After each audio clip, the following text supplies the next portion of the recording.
news and discussions too. Let's all chow down on the sweet roll. You're listening to the Sweet Roll Podcast. I'm Jody. And I'm Katie. And we have a game to review for you today. It's called Amygdala. It's a roguelike platformer. I got to have the pleasure of playing it, and I want to tell you all about it. Excellent. So what about this game makes it roguelike? Just that you play through it, you gain skill, you die, you master the controls better, you gain more familiarity with the environment, and you learn to adapt. Excellent. So you become a more skillable player rather than getting any kind of in-game upgrades. That's correct. That would make it more of a roguelite games. I actually prefer roguelite games more than roguelike, but this was fairly fun nonetheless for me. Excellent. So let's delve down into gameplay. What about the gameplay was not fun for you to start off with? I thought the movement and shooting controls were a little too anti-gravity for me. I really like heavy gravity. I like knowing where my velocity is going to take me, what output my input's going to yield. And it was a little unpredictable for this game. So it was kind of floaty, as you would say? Yeah. Okay. So what about the mechanics of the gameplay did you like about the game?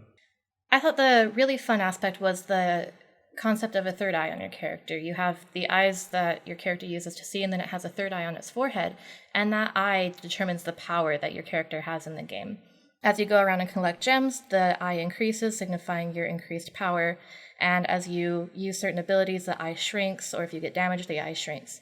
Also, each level has a boss, a wizard, and the third eye's iris always points toward the wizard like a compass. Well, great. So let's get some more background in the game on the story. What kind of storyline does this game have? It's the kind of story that you kind of throw in so that the game seems to have a purpose. Basically, you're a guy, your body gets separated from your mind, and you get thrown into an alternate dimension where you are a disembodied head seeking out the wizards who brought this fate upon you. Okay, and is it implied that if you kill the wizards, you'll come back to normal, or are you just getting revenge, or what? You don't find that out until endgame. It doesn't really have a whole lot of story besides what you begin with. Is there anything else in the story that you can elaborate on that would probably give us some more background in the game? It begins with a cutscene of a grandpa talking to his granddaughter, so it's implied that he survived the event. Okay, well, that's good at least. Yeah. So let's move on. Art. What about the art style did you like and didn't like? I thought the art was incredibly whimsical. I liked that it seemed like a cartoon universe. It was cute and fun. I liked especially that there were a large heaping handful of different level maps that you were exploring. They were randomized so that every time you died, you started with a new one, or every time you progressed a level, you started with a new one. No level ever got old. Artwork-wise, I thought it was beautiful. I thought the monsters every level were unique and interesting and fun. So let's go a little bit above and say the goal of the game. Some games are designated for fun, some are designated for an art piece. What do you think that this game's goal was? I think it was purely for fun. I think it's a challenge to defeat the anti-gravity sensations that you have, and it's a challenge to defeat progressively harder monsters and bosses. And if you're a fan of challenge, you're just going to find this to be fun and satisfying. Great, well, it sounded like a pretty fun game to me. What about sound? How does that play into the goal of the game? The soundtrack is great. Every level has its own background music, and it's all kind of cartoon, fun, whimsical. I thought that the musicians did a fantastic job. So the score sounds pretty put together and professional, and incredibly so. Excellent. Now that's really cool and polished.